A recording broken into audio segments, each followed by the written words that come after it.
Breaking news చూస్తున్నాం. Delimitation వ్యవహారంపై కేంద్ర మాజీ మంత్రి చిదంబరం ఏపీ మంత్రి నారా లోకేష్ మధ్య డైలాగ్ వార్ జరుగుతోంది. చిదంబరం చేసిన ట్వీట్ కు మంత్రి లోకేష్ కౌంటర్ ఇచ్చారు. భారత రాజ్యాంగంలోని ఆర్టికల్ 81 ప్రకారం 1971 జనగణన ఆధారంగా లోక్సభ సీట్ల కేటాయింపు నిలిపివేశారన్నారు. ఇక 2026 తర్వాత నిర్వహించే జనగణనలో ఈ ఫ్రీజ్ ముగుస్తుందన్నారు. దీంతో సీట్ల పునర్విభజన తప్పనిసరి అవుతుందన్నారు.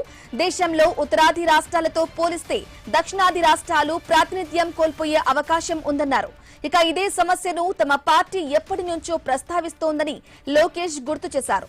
డీలిమిటేషన్ బిల్లు ద్వారా అన్ని రాష్ట్రాలకు న్యాయం చేయాలని కేంద్ర ప్రభుత్వం ప్రయత్నించిందని పేర్కొన్నారు. అయితే ఈ బిల్లును పార్లమెంటులో కాంగ్రెస్ పార్టీ ఎందుకు వ్యతిరేకించిందని లోకేష్ చిదంబరంను ప్రశ్నించారు.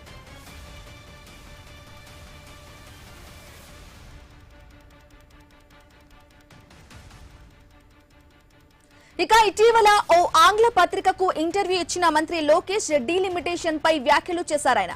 అయితే దీనిపై కేంద్ర మాజీ మంత్రి చిదంబరం తన ఎక్స్ ఖాతా ద్వారా స్పందించారు. ప్రస్తుతం ఉన్న నిబంధనల ప్రకారం ఎలాంటి మార్పు చేయకుండా పునర్విభజన చేపడితే దేశంలో మిగిలిన రాష్ట్రాలతో పోలిస్తే దక్షిణాదిలోని 5 రాష్ట్రాల బలం లోక్సభలో తగ్గిపోతుందన్నారు. దీనివల్ల కేవలం ఉత్తరాది రాష్ట్రాలే లబ్ధి పొందుతాయని ఆయన చెప్పారు. అందుకే ప్రతిపక్షాలన్నీ ఏకమై డీలిమిటేషన్ బిల్లును వ్యతిరేకించి ఓడించాయని స్పష్టం చేశారు చిదంబరం. దీనికి ధీటుగా మంత్రి నారా లోకేష్ కౌంటర్ ఇచ్చారు. ఇప్పుడు వీరిద్దరి డైలాగ్ వార్ ఎక్స్ లో తీవ్ర దుమారం రేపుతున్నాయి.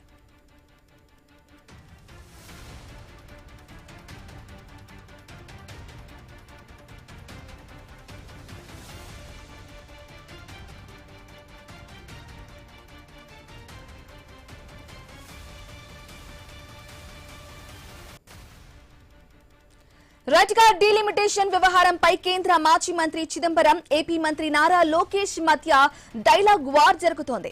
చిదంబరం చేసిన ట్వీట్ కు మంత్రి లోకేష్ కౌంటర్ ఇచ్చారు.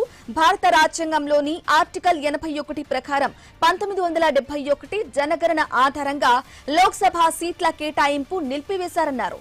2026 తర్వాత నిర్వహించే జనగణనలో ఈ ఫ్రీజ్ ముగుస్తుందన్నారు. ఇక దీంతో సీట్ల పునర్విభజన తప్పనిసరి అవుతుందన్నారు. దేశంలో ఉత్తరాది రాష్ట్రాలతో పోలిస్తే దక్షిణాది రాష్ట్రాలు ప్రాతినిధ్యం కోల్పోయే అవకాశం ఉందన్నారు. ఇక ఇదే సమస్యను తమ పార్టీ ఎప్పటి నుంచో ప్రస్తావిస్తోందని గుర్తు చేశారు లోకేష్. డీలిమిటేషన్ బిల్లు ద్వారా అన్ని రాష్ట్రాలకు న్యాయం చేయాలని కేంద్ర ప్రభుత్వం ప్రయత్నించిందని పేర్కొన్నారు. అయితే ఈ బిల్లును పార్లమెంటులో కాంగ్రెస్ పార్టీ ఎందుకు వ్యతిరేకించిందని లోకేష్ చిదంబరంను ప్రశ్నించారు. ఇక ఇటీవల ఓ ఆంగ్ల పత్రికకు ఇంటర్వ్యూ ఇచ్చిన మంత్రి లోకేష్ డీలిమిటేషన్ పై వ్యాఖ్యలు చేశారు. అయితే దీనిపై కేంద్ర మాజీ మంత్రి చిదంబరం తన ఎక్స్ ఖాతా ద్వారా స్పందించారు. ప్రస్తుతం ఉన్న నిబంధనల ప్రకారం ఎలాంటి మార్పు చేయకుండా పునర్విభజన చేపడితే దేశంలో మిగిలిన రాష్ట్రాలతో పోలిస్తే దక్షిణాదిలోని 5 రాష్ట్రాల బలం లోక్సభలో తగ్గిపోతుందన్నారు. దీనివల్ల కేవలం ఉత్తరాది రాష్ట్రాలే లబ్ధి పొందుతాయని ఆయన చెప్పారు. ఇక అందుకే ప్రతిపక్షాలన్నీ ఏకమై డీలిమిటేషన్ బిల్లును వ్యతిరేకించి ఓడించాయని స్పష్టం చేశారు చిదంబరం. దీనికి ధీటుగా మంత్రి నారా లోకేష్ కౌంటర్ ఇచ్చారు. ఇప్పుడు వీరిద్దరి డైలాగ్ వార్ ఎక్స్ లో దుమారం రేపుతున్నాయి.